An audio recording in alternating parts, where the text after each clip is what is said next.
मध्ये घेऊ. मला नाही माहीत होतं की इथे रेंजचा काही इश्यू आहे म्हणून.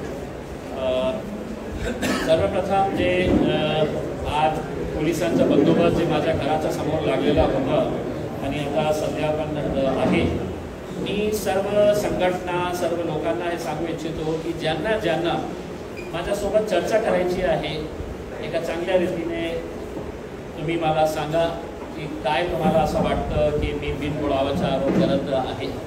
मला जे डॉक्युमेंट्स पाहिजे मी तुम्हाला द्यायला तयार आहे आणि चर्चा करण्यासाठी मी तयार आहे. तुम्ही या किंवा मला बोलवा, मी येतो. कुठे सांगितलं तर येतो मी. आणि अशा प्रकारे पोस्टर्स छापणे आणि सोशल मीडियावर हे करणं की आम्ही शेण फेकणार आणि हे करणार ते करणार करते, हे मला असं वाटतं की योग्य नाही आहे. मी कागदपत्राच्या आधारावर जे काही बोललो तो बोललो. आपण कागदपत्राच्या आधारावर उत्तर द्या किंवा जे आपल्याला स्पष्टीकरण द्यायचे आहे कमीत कमी ते बोलत असेल. ज्यांना बोलायचे आहे ते गप्प बसलेले आहे आणि उगीच जे लोकांचं काही संबंध नाही, देणं घेणं नाही, ते उड्या मारत आहेत, ते मला असं वाटतं बरोबर नाही आहे.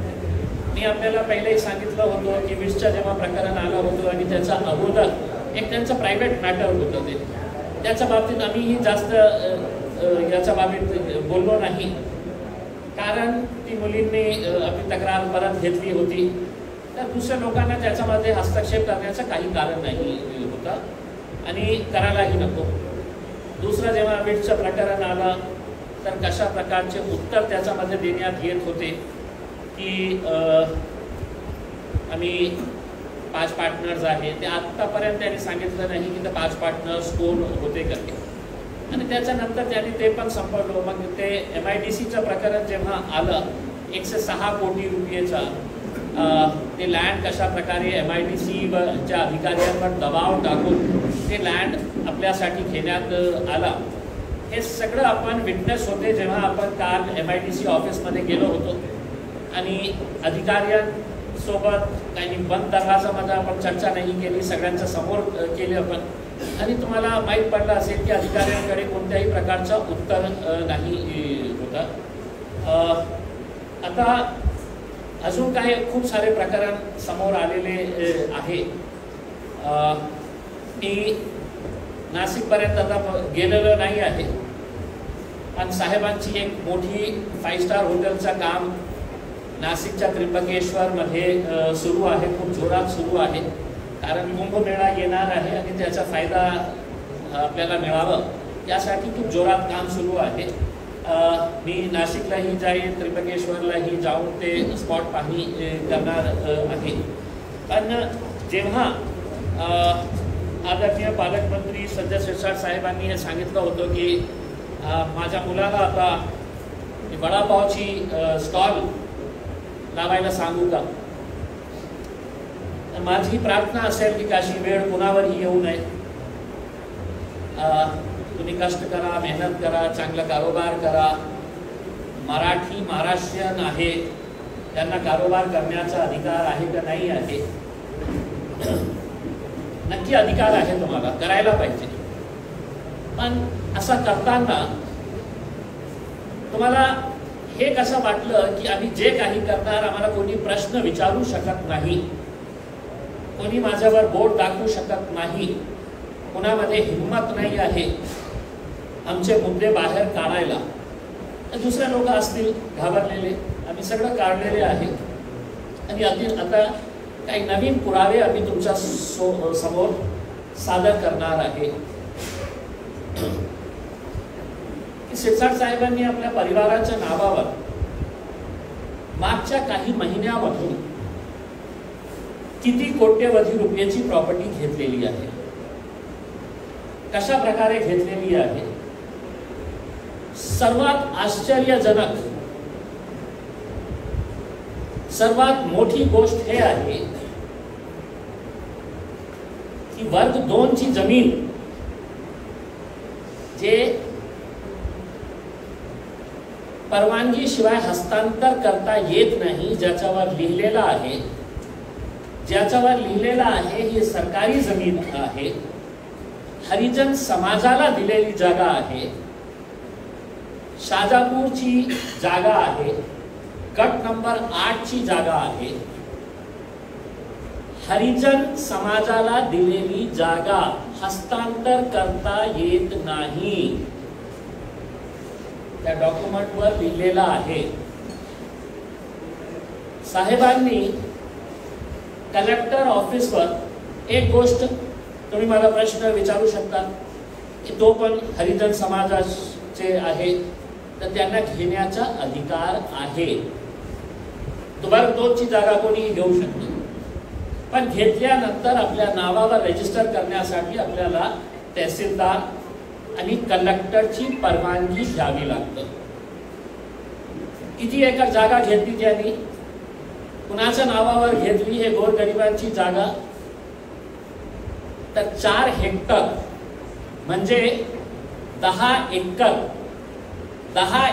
जागा त्यांनी आपल्या स्वतःच्या मुला सिद्धांत शिरसाट यांच्या नावाने घेतली. हे सगळं त्याचे रजिस्ट्रीचे डॉक्युमेंट्स आहे माझ्याकडे. 10 एकर जागा. आता शाजापूरला मार्केट व्हॅल्यू तुम्ही बघितलं की जमिनीचा काय आहे, तर कमीत कमी मी सांगतो 3 कोटी रुपये एकर. 3 कोटी रुपये एकर. आणि त्याच्यावर प्लॉटिंग केली. आता जे जमीन त्यांनी घेतली त्याच्या शेजारीच एका वर्तमानपत्राचे संपादक आणि पूर्वीचे एक वरिष्ठ पोलीस अधिकारी हे दोघं मिळून प्लॉटिंग करत आहे. 3000 रुपये प्रति स्क्वेअर फीट जागा, म्हणजे 1 एकरामध्ये 44,000 स्क्वेअर फीट. आपण रस्ते सगळं याच्यातून वगळले तर 30,000 square feet. 3000 into 30,000 square feet केले तर 9 कोटी रुपये एकरची जागा झाली. ती सिद्धांत संजय शिरसाट आणि त्यांचा दुसरा मुलगा तुषार संजय शिरसाट यांच्या नावाने वर्ग 2 ची सरकारी जमीन किती पैशात घेतली? 10 एकर जमीन 1 कोटी 10 लाख रुपयामध्ये. 1 कोटी 10 लाख रुपयामध्ये किती जागा? तर 10 एकर जागा सरकारी, म्हणजे 11 लाख रुपये प्रति एकर. ज्या जमिनीचा मार्केट व्हॅल्यू 3 करोड रुपये आहे, पण ते सरकारी जमीन आहे, आपण त्याचा मार्केट व्हॅल्यूशी जोडू शकत नाही आहे. पण प्रश्न हे होतो की हे जमीन कुणाची आहे? तर ह्या जमिनीवर हे जेव्हा लिहिलेलं आहे की हे हरिजन समाजासाठी दिलेली जमीन, हरिजन समाजासाठी, हे सगळे रजिस्ट्रीचे डॉक्युमेंट्स आहेत. याच्यामध्ये कोणी पार्टनर नाही आहे. याच्यासाठी बघा, शेत जमिनी 1 करोड 10 लाख, गट क्रमांक 8, क्षेत्र 4. लिहून घेणारा सिद्धांत संजय शिरसाट आणि दुसरा तुषार संजय शिरसाट, दोघं बंधू आणि आदरणीय पालकमंत्री यांचे सुपुत्र. आणि घेतले कोणाकडून? श्री लक्ष्मण भिका बनसोडे यांच्याकडून त्यांनी घेतली. ते लक्ष्मण भिका बनसोडे बहुतेक ते खूप गोरगरीब हरिजन समाजातला माणूस आपल्याला दिसतो. त्यांचा फोटो ते रजिस्ट्रीमध्ये आहे. त्यांची सिग्नेचर ज्या प्रकारे त्यांनी केलेली आहे ते बघून आपल्याला वाटतं की म्हणजे हे कशा प्रकारे हे केलेले आहे. आणि त्यांचं जे PR कार्ड आहे, आता या जमिनीच्या संदर्भात खूप इंटरेस्टिंग गोष्ट हे आहे. वर्ग 2 ची जागा आहे. सक्षम प्राधिकरणाच्या पूर्व परवानगी शिवाय हस्तांतरास बंदी, इनाम व वतन जमिनी खासकर हरिजन म्हणून दिली. म्हणजे पालकमंत्री साहेब इतके गरीब झाले की सरकारी जमीन ही सोडायला तयार नाही आहे. हरिजन समाजामध्ये, दलित समाजामध्ये, SC समाजामध्ये काही गोरगरीब लोक नाही आहे की 10 एकर जमीन तुम्ही अशा प्रकारे, आणि फक्त घेतल्यानंतर वर्ग 2चा खूप मोठा एक रॅकेट असतं, त्यांचे एजंट्स असतं. वर्ग 2ची जमीन कोणाच्याकडे आहे मग ते देण्यात येते गोरगरीब लोकांसाठी राहण्यासाठी किंवा शेती करण्यासाठी 1 एकर 2 एकर देण्यात येते. पण त्याच्यानंतर त्यानं ते जागा पाहिजे असेल तर तहसीलदारचं थांब लागतं, आणि दुसरं म्हणजे ते कलेक्टरची परवानगी लागते. अच्छा, याच्यामध्ये काय काय झालेलं आहे हे इन्क्वायरी बसली तर मी जे बोलतो, इन्क्वायरी बसली मी जे बोलतो तर ते इन्क्वायरी मध्ये सगळं खरं निघणार आहे. नाहीतर असंच उलट बोलणारच की नाही ते त्याला अक्कल नाही आहे, ते वावट आहे, ते वेळा आहे, त्याला काही अक्कल नाही आहे. इथे एक तहसीलदार होती, ज्यावेळी यांनी ते हे जागा घेतली तर त्यांना ते रजिस्ट्री आपल्या नावावर करून घ्यायची होती. नियम हे आहे की मार्केट व्हॅल्यूच्या 50% रक्कम वर्ग 2ची जे जागा असते त्याचा 50% रक्कम जे आहे ते चालानद्वारे सरकारला जमा करावी लागते. ते भरायला तयार नाही होते. मग ते तहसीलदार होती, त्यावेळी एक महिला होती, तिच्यावर खूप दबाव टाकण्यात आला. ती करायला तयार नाही होती सिग्नेचर. मग त्यांनी काय केले, एक तलाठी आहे बागडे नावाचे. आता हे बागडे नावाचे जे तलाठी आहे त्यांचा रेकॉर्ड असा आहे की आतापर्यंत 8 वेळा हे तलाठी साहेब सस्पेंड झालेले आहे. 8 बागडे नावाचे. तर पालकमंत्री आपले, तर त्यांनी काय केले, आप आइए, पत्रकार लोग बैठे हो, वो पत्रकार को बिठाइए असं मिळून असं.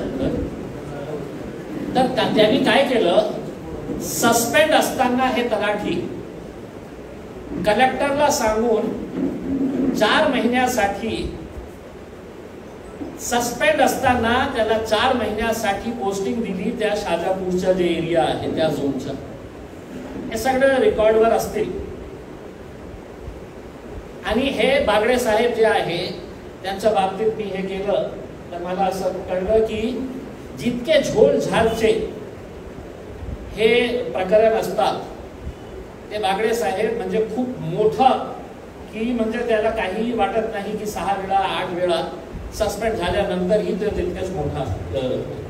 मग त्यांनी काय केलं, जेव्हा एक अधिकारी तहसीलदार याच्यावर शिक्का देत नाही होते तर त्यांनी ते जे शिक्का आहे ते बळजबरी त्यांच्याकडून घेण्याचा प्रयत्न केला. त्यांनी नकार दिलं आणि त्यांनी स्पष्ट सांगितलं की तुम्ही 50% जे रक्कम आहे तुम्ही भरा, आम्ही ते तुम्हाला मग आम्ही परवानगी देतो, आम्हाला काही देणं घेणं नाही. मग कलेक्टर साहेबांचा दबाव होता तिच्यावर, ती तयार नाही होती. मग दुसरे तहसीलदार आले, रमेश मुनलोट साहेब. रमेश मुनलोट साहेबांनी ते आपला सही देऊन ते थंब लागतं, DSC म्हणतात त्याला आपण काय त्यांच्या टेक्निकल भाषेमध्ये, त्यांनी ते थंब लावून ते दिलं. मग असं झाला की ते पेमेंट त्यांनी केलं नाही होतं. मग हे सगळे अधिकारी जे आहे ते पालकमंत्र्याकडे गेले की तुम्ही पुढे अडचण येईल तुम्हाला, की तुम्हाला काहीतरी पैसे भरावे लागणार. मग त्यांनी एक रेक्टिफायचा एक ऍप्लिकेशन दिलं कलेक्टर साहेबांच्या सांगण्यावरून.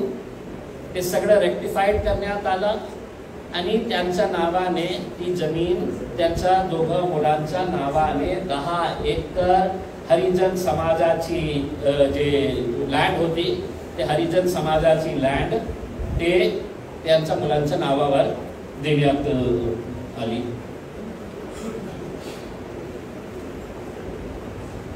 मला फक्त पालकमंत्री साहेबांना हे विचारायचं आहे की मागच्या काही दिवसांपासून मी हे जातीचं आहे म्हणून हे सगळं करत आहे.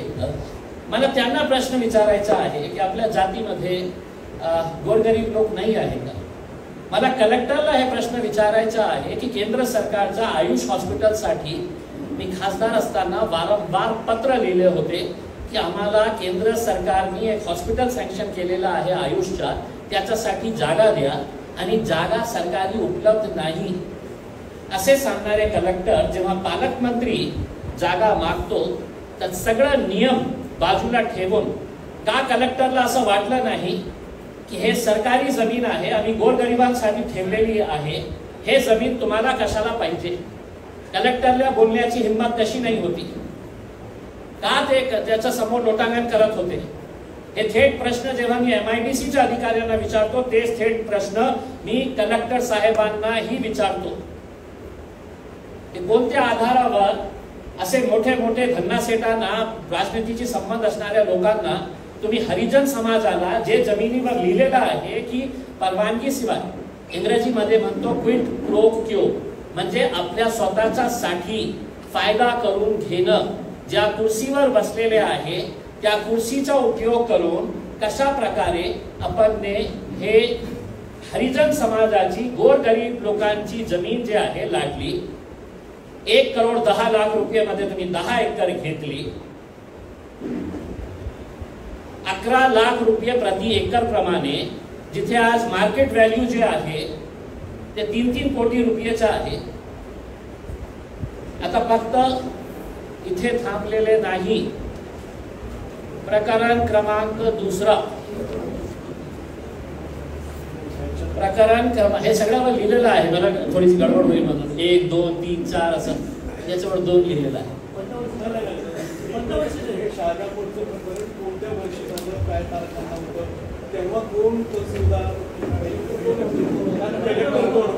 कलेक्टर मला असं वाटतं की सुनील चौहान साहेब होते. आणि याच्यातून एक दुसरी गोष्ट म्हणजे ते मला कोणी महिला होती, मला असं सांगण्यात आलं महिला होती. मी सांगतो नाही, आता तुम्हाला अजून एक गोष्ट सांगतो. एक ही थाली में सब कैसे, एक हम्माम में सब नंगे है बोलते हैं ना, क्या उसमें. तर एकनाथ शिंदे साहेबांचे जितके आहे ना, त्यावेळी प्रकरण गेलं, हे प्रकरण गेलं त्यावेळचे महसूल राज्यमंत्री, त्यावेळचे महसूल राज्यमंत्री, त्यांच्याकडे हे प्रकरण गेलं. राज्यमंत्री महसूल महाराष्ट्र राज्य, हे 2022चं प्रकरण आहे. 2022 डिसेंबर 2022चं प्रकरण आहे. त्यावेळी आपले महसूल राज्यमंत्री कोण होते? तर आदरणीय अब्दुल सत्तार साहेब. पक्ष कोणता? तेच पक्ष ज्या पक्षातून हे आलेले आहे आमचे पालकमंत्री, त्या पक्षातले अजून एक नेते ते महसूल राज्यमंत्री होते. आणि त्यांनी आपला ऑर्डर दिला की देऊन टाका. तरी सुद्धा कलेक्टर ऑफिसचे काही प्रामाणिक अधिकारी हे मानायला तयार नाही होते, कारण त्यांना या जे शब्दावली होती त्यांना असं वाटत होते की याच्यातून गोलमोल जवाब दिया गया आहे, डायरेक्टली दिलेलं नाही होतं. तर त्या आधारावर जेव्हा त्याने हे केलं तर हे सगळं प्रकरण हे महत्वाचं नाही आहे. महत्वाचं हे आहे की कलेक्टरला हिंमत का नाही होती या मंत्रीच्याला विचारायचं की बाबा हे हरिजन समाजाची, गोरगरीब SC समाजाचे, दलित समाजाचे साठी राखीव हे जागा आहे, 10 एकर जागा तुम्ही कोणत्या आधारावर घेत आहे हे कधीही विचारलं नाही.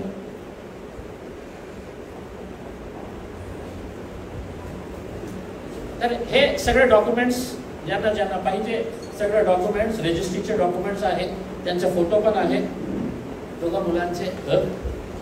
म्हणजे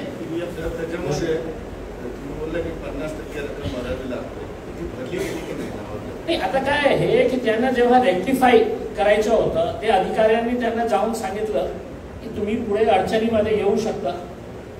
तर माझ्याकडे ते डॉक्युमेंट आलेलं नाही आहे. ते रिकव्हरी केल्यानंतर मला असं सांगण्यात आलं की 60 लाख रुपये त्यांनी ते नंतर भरले. 60 लाख रुपये भरले त्यांनी. आता माझ्याकडे त्याचा डॉक्युमेंट नाही आहे तर मी बोलू शकत नाही. पण बहुतेक एक त्याची इन्क्वायरी झाली तर हे सगळं आपल्या समोर येईल. तर गेलं प्रकरण नंबर 1. सरकार मंत्री अब्दुल सत्तार यांची देखील चौकशी व्हावी असं मागणी केली. हो, अब्दुल सत्तार काय आहे की हे इतकं किचकट आहे ना हे सगळं. माझी तर प्रामाणिक इच्छा हे आहे की आत्ताचे जे कलेक्टर आहे त्यांनी मीडियाला उत्तर द्यावे किंवा एक प्रेस नोट छापा द्यावे की किती पुढारी लोकांनी कोणकोणते नेत्यांनी वर्ग 2 ची सरकारी जमीन आपल्या नावावर करून घेतली आणि आमच्यावर प्रेशर टाकून किंवा आम्हाला काय काय देऊन घेऊन जे आहे ते आपल्या नावावर करून घेतलेली आहे. माझ्याकडे फक्त याचा होता. त्यांनी दिलं जर त्यांनी आपला प्रामाणिकता दाखवली तर आपल्याला कळेल की दुसरेही नेत्यांनी असा प्रकार केलेला आहे. मी जसं म्हटलेलं आहे, एक एजन्सी एक गँग ऑपरेट करतं. ते गावागावामध्ये जातात, ते त्यांच्याकडे लिस्ट असते, ते तलाठ्यांना विचारतात की वर्ग 2 ची जमीन कोणाच्याकडे आहे करते. तो इतका गरीब हरिजन समाजचा माणूस असतो, इतका गरीब असतो ते की त्याला सांगितलं की बाबा मी तुम्हाला 10 लाख रुपये देतो, सरकार त्याला जमीन देते शेती करायला, त्याच्यामध्ये ते काय उत्पन्न 1 एकर 2 एकरामध्ये त्याला मिळतील असेल. तर हे गँग ऑपरेट करून हे जमीन ज्यांच्या नावावर आहे त्यांना घेऊन येतं आणि कोणत्या पुढाऱ्यासमोर उभे करतात, मग ते त्यांच्या नावावर करून घेतात. हे सगळं गँग्स ऑपरेट करते. वर्ग 2 ची जमिनीसाठी त्याची इन्क्वायरी झाली ना तर इतके सारे लोक जेलमध्ये बसतील. सगळे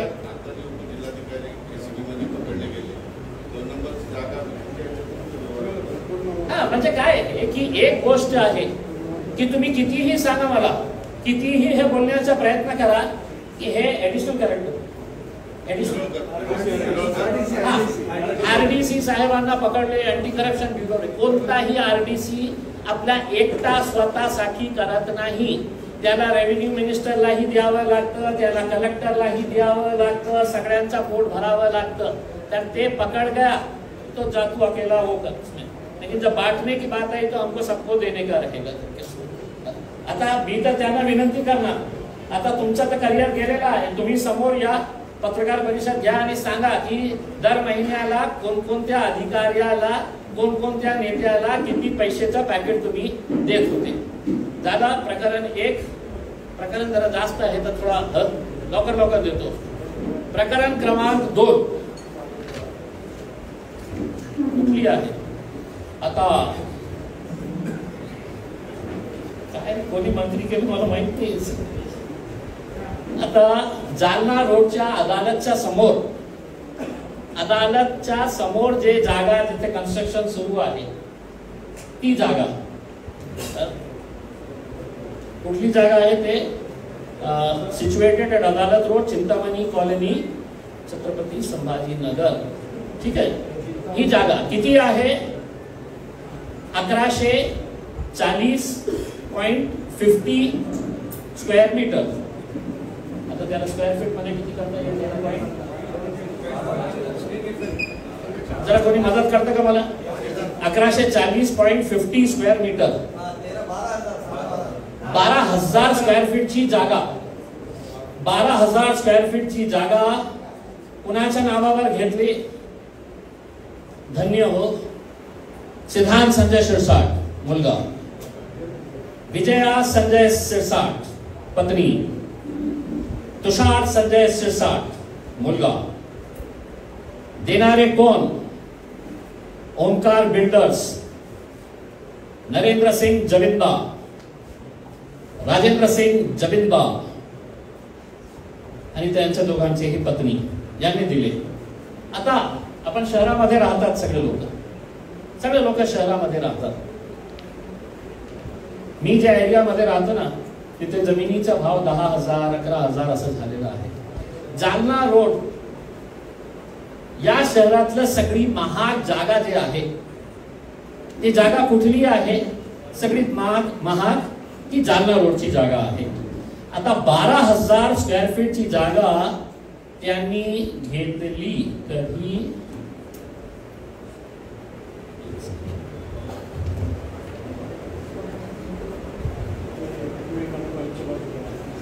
त्यांनी 13 जानेवारी 2025 ला त्यांनी 12,000 स्क्वेअर फीटची जागा घेतली. आणि किती पैशाला घेतली हे ऐकून तुम्हाला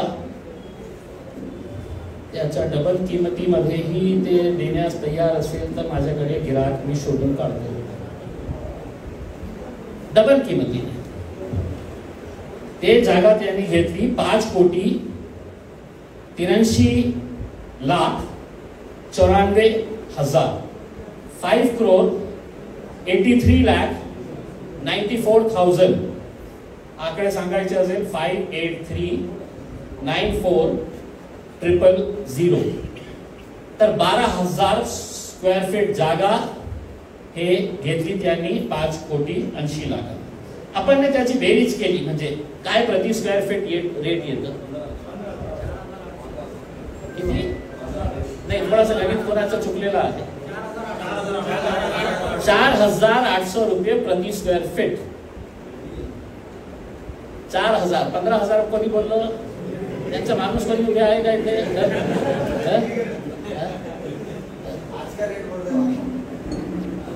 आजचा रेट 15,000 रुपये नक्की असेल. नक्की 15,000 20,000 पेक्षा रेट कमी नाही आहे. तर ठीक आहे त्यांनी कलेक्टरला सांगितलं असेल की बाबा त्याचं व्हॅल्युएशन करून द्या. त्यांनी व्हॅल्युएशन करून दिलं असेल 5,83,00,000 2 मुले 1 पत्नी. ठीक आहे. जानेवारी 2025 12,000 स्क्वेअर फीट. तिसरा प्रकरण नंबर तिसरा हे तिसरं प्रकरण आहे.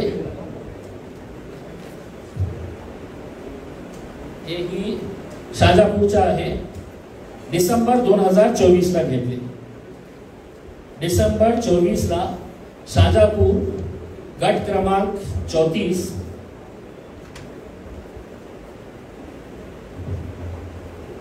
गट क्रमांक 34 शाजापूरला गट क्रमांक 34 2 एकर 2 गुंठा 2 एकर 2 गुंठा सगळे पैसे दिलेले आहे बाबा. कितीला घेतले 1,50,00,000 रुपये 1,50,00,000 रुपीज 2 एकर 2 गुंठा जागा घेतली. कुणाच्या नावावर घेतली. देणारे अहमद सिद्दीकी, घेणारे सिद्धांत संजय शिरसाट मुलगा. कशाला वडापावचं टाकायचं रे राजा. बहुतेक हे आपल्या समाजासाठी काही करणार असेल त्याच्यामध्ये. तर हे जागा त्यांनी 1 कोटी. आता इंटरेस्टिंग गोष्ट त्याच गटमध्ये गट नंबर 34 मध्ये त्याच गटमध्ये गट नंबर 34 मध्ये त्यांनी अजून 2 एकर 2 गुंठे जागा घेतली. त्याच गटमध्ये गट नंबर 34 मध्ये हे घेतली किती पैशामध्ये तर 50 लाखामध्ये. त्याच गटमध्ये शेजारची जमीन तितकी जमीन एका माणसाकडून 1.5 कोटीमध्ये दुसऱ्या धन्ना सेठाकडून 50 लाख रुपये घेतले. देणारा कोण तर संजय प्रेमराज मंत्री. संजय प्रेमराज मंत्री देणारा. घेणारा कोण मला उत्तर देण्याची आवश्यकता. सिद्धांत संजय शिरसाट घेणारा. 2024 आता मागच्या 3-4 महिन्याच्या गोष्ट बोलतो मी. आता त्याच गटमध्ये अजून त्यांनी घेतली जागा. ती होती सप्टेंबर 2024 ला. सप्टेंबर 2024 ला 2 एकर 16 गुंठे जागा 2 एकर 16 गुंठे जागा त्यांनी घेतली. किती पैशामध्ये तर 60 लाख रुपयामध्ये. 60 लाख मध्ये 2 एकर. वल्लभ देणारा कोण वल्लभ नंदलाल बागला. घेणारी कोण विजया संजय शिरसाट. आता हे सगळे प्रकरण मी आपल्याला सांगितलेले आहे. याचा व्यतिरिक्त आता हे जे 34 नंबर आहे त्या 34 नंबरच्या जागेवर खूप जोराने काम सुरू आहे. तिथे एक मोठी हॉटेल उभारण्याचं काम सध्या सुरू आहे गट नंबर 34 मध्ये. त्याचे व्हिडिओ सगळं काढलेले आहे. मी शोएबभाईला म्हणणार की ते व्हिडिओ आणि फोटोग्राफ सगळं मीडियाला पाठवा. आणि याच्यासाठी मला काही गावाचे लोकांनी मला फोन करून सांगितले की त्यांनी सगळे डिटेल्स मला पाठवलेले आहे की कशा प्रकारे 3 गावातून मुरम जे आहे ते काढण्यात येत आहे आणि ते जागा लेवल करण्यासाठी ते सगळे मुरम जे आहे कुठल्याही प्रकारची लॉयल्टी न भरता ते ट्रक्स 24 तास ते मुरम काढण्याचं काम करत आहे आणि ते शिरसाट साहेबांच्या या जागेवर ते मुरम टाकण्याचं काम करत आहे. त्यांनी मला ते गावाचे नावही दिलेले आहे. वडगाव बजाजनगर येथील पाजर तलावातील खोलीकरणाच्या नावावर. आता हे बघा, सगळं मशिनरीला पालकमंत्र्याला खुश करायचं आहे, नाही तर ते खोरांमध्ये टाकतील. तर खोलीकरण्याच्या नावावर मुरुम उचलू लागले. कसाबखेडा, तिसगाव, धरमपूर येथील लाखो टन मुरुम चोरून घेतलेल्या जमिनीवर टाकू लागले. हे मी स्वतः त्याचा व्हिडिओ पण काढून आणलेला आहे. मला माहिती कुठून आणत होते, पण त्याच्या कसाबखेडा, वडगाव, कसाबखेडा, तिसगाव, धरमपूर 3 गावातून हे खोलीकरण्याच्या नावावर ते सगळं मुरुम चोरून आणत आहे. आता प्रश्न हे आपल्याला येतो, ठीक आहे, कोणताही माणूसने बिझनेस करावा त्याच्या बाबतीत काही आक्षेप नाही आहे, पण कमीत कमी हे सांगायला पाहिजे की विट्स हॉटेल 64 कोटी, 106 कोटी MIDCचा आणि मग हे सगळे लँडचे स्वतः आपल्या नावावर करून घेतले. त्याच्या या 3-4 पैकी जे प्रकरण आहे, तुम्ही किती लँड घेतले ते वेगळी गोष्ट आहे, पण तुम्ही आपल्या स्वतःच्या मुलाच्या नावावर जेव्हा गरीब हरिजन समाजाची जमीन तुम्ही लाटत आहे आणि कलेक्टर त्याला परवानगी देत आहे, तर जितका चोरी हे करत आहे तितका चोरी हे कलेक्टर सुद्धा करत आहे. किती लोकांनी अर्ज केलेले आहे की आम्हाला अर्धा एकर 2 एकर जागा द्या, गरीब समाजाचे, SC समाजातले. आणि हे SC समाजातले काही भामटे लोक माझ्या विरोधात आता उभे आहे की माझ्या घरावर हे टाकणार आहे. तुमचं आयुष्य असंच जाणार आहे. जिंदाबाद मुर्दाबाद करून 5,000 रुपये दिले की काय आपलं लोटांगण करायचं. हे तुमची जमीन आहे, गोरगरिबांची जमीन आहे, हे यांनी घेतलेली आहे. याच्या बाबतीत का एक मोठी इन्क्वायरी कमिटी एस्टॅब्लिश करायला पाहिजे का नको करायला पाहिजे, माझी मागणी आहे. मुख्यमंत्र्याला मी विनंती करतो की पारदर्शकता असेल, तुमच्या छबीवर दाग नाही लावायचा असेल तर एक उच्चस्तरीय कमिटी नेमवा आणि आम्हाला सांगा की कोणत्या आधारावर एका मोठा धन्ना सेठ करोडपती मंत्र्याच्या मुलाला हे फुकटाची जमीन दिली. सरकारी जमीन जे हरिजन समाजाची होती त्याच्या कोणत्या आधारावर दिलेले आहे याची इन्क्वायरी लावा. 5 स्टार हॉटेल इतकं सोपी गोष्ट आहे. मग काय इन्कम टॅक्स गप बसलेली आहे, काय एन्फोर्समेंट डायरेक्टोरेट याच्यावर कारवाई करत नाही आहे. CBI आहे, अँटी करप्शन ब्युरो जे आहे त्यांनीही पुढाकार घ्यायला पाहिजे आणि विचारायला पाहिजे की इतकं प्रकरण तुमच्याकडे आलेले, हे आमच्याकडे आलेले आहे, याच्या बाबतीत काय करत आहे करके. पण दुर्दैव आहे की आज जे महाराष्ट्रामध्ये जे चाललेलं आहे, माझी प्रामाणिक इच्छा हे आहे की आपल्याला याच्यातून बाहेर पडायचं असेल तर जसं मी पत्रकारांसमोर येतो, सगळं पुरावे देतो, एक शब्द ही पुराव्याच्या व्यतिरिक्त मी बोललो नाही कोणत्याही प्रकरणामध्ये, तर आदरणीय संजय शिरसाट साहेबांनी स्वतः मीडियाला बोलवा आणि जे जे प्रश्न मी उपस्थित केलेले आहे त्याच्या बाबतीत उत्तर द्या. आपण काल MIDC ऑफिसमध्ये उपस्थित होते. याच्यातून आपल्याला सगळ्यांना स्पष्ट झालं असेल की कशा प्रकारे सर्व नियमांचा उल्लंघन करण्यात आलेला आहे.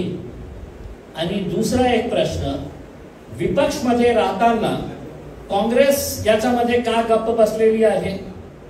राष्ट्रवादी काँग्रेसचे मोठे नेते याच्या बाबतीत का बोलत नाही आहे? आणि शिवसेना उद्धव ठाकरे ज्या प्रकारे विट्सच्या प्रकरणामध्ये किंवा त्या मुलीच्या संबंधाच्या बाबतीत जे बोलत होते, या प्रकरणामध्ये ते का गप्प बसलेले आहे? याचा अर्थ आम्ही हे काढणार का की जशा प्रकारे हे त्यांनी सरकारी जमीन लागलेली आहे, आपल्या नेत्यांनीही तशा प्रकारे केलं असेल की ते पण बाहेर येईल म्हणून गप्प बसलेले आहे? माझी अपेक्षा आहे की याच्या बाबतीत गांभीर्याने लोकांनी विचार करावा आणि एक सखोल चौकशी याच्या बाबतीत होण्याची गरज आहे.